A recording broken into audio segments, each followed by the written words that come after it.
Амансыңдар ма? Мына Мұса пайғамбардың оқиғасы жайында білесіңдер ғой бәрің. Мына перғауыннан қашатын оқиғасы бар ғой, қиссасы. Бұны енді қисса десең, немесе ертегі десең, көбі жоқ, ол ертегі емес, сен не айтып отырсың дейді. Бұл рас болған дейді. Енді осыған ұқсас оқиғалар қазақтарда да бар. Мысалы, тау көтерген толағай бар, жаңағы ертөстік дастанындағы ертегісіндегі көл таусар бар, енді желаяқ бар деген сияқты. Оқиғасын тыңдап отырсаң, енді осылардан айырмашылығы жоқ негізінде. Бірақ бұны ертегі десең, ренжиді, ертегі емес, ол рас, сен не айтып отырсың дейді. Енді қарайық, ертегі ма, ертегі емес па? Мысалы, перғауыннан қашып келе жатады. Алдынан Қызыл теңіз шығады, тығырыққа тіреледі, Қызыл теңізге қарай қашады. Сөйтіп енді алдынан теңіз шықты, не істейді енді?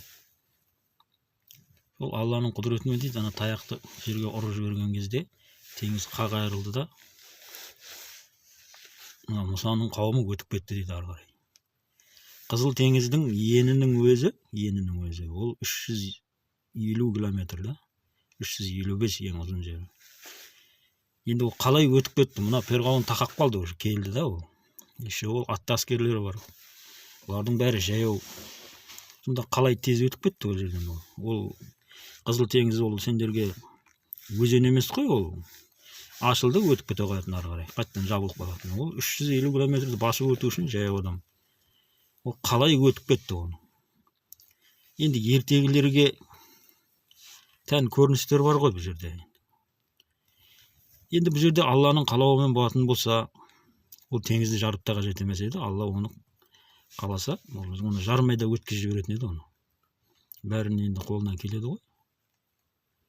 Бұл жерде бұл ертегі негізінде. Енді теңізді жаратын құдіреті бар адам, ол басқа да жол табатын еді ғой. Сол жаңағы аналар өтіп кетеді, ізінен мыналар енді жағаға шыға бергенде сол қайтадан басып қалады екен. Бұл қисынға келмейді ғой енді. Ертегілерге дұрыс келе береді. Ертегіге бәрі сыя береді ғой. Не айтсаң да ол ертегіге жараса береді. Өйткені ол ертегі. Ал шындық дейтін болсақ, шындық ол физикалық өмірде болып жатқан нәрселерге сәйкес келу керек қой, шындық болу үшін. Әңгіме осында. Енді өп-үлкен адам қалай оған сеніп отырады, бұл рас деп. Құранда аты 4 рет айтылған Жүніс пайғамбар жайындағы қиссаны талқылап көрсек. Ертегі ма, ертегі емес па?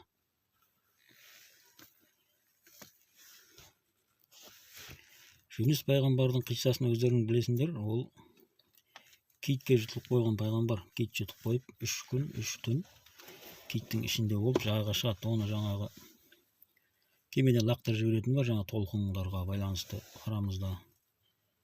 Ұмытып отырмын енді қиссаны, ол баяғыда оқыған.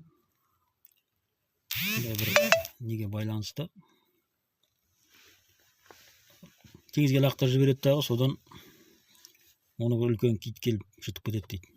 Енді қазіргі кезде оны кит жұта алмайды, кит емес, ол басқандай да бір балықты айтқан деп жатады. Енді мейлі ғой, енді қандай балық болса да, жалпы адамды жұтып, адам оның ішінде 3 күн, 3 түн жату мүмкін емес.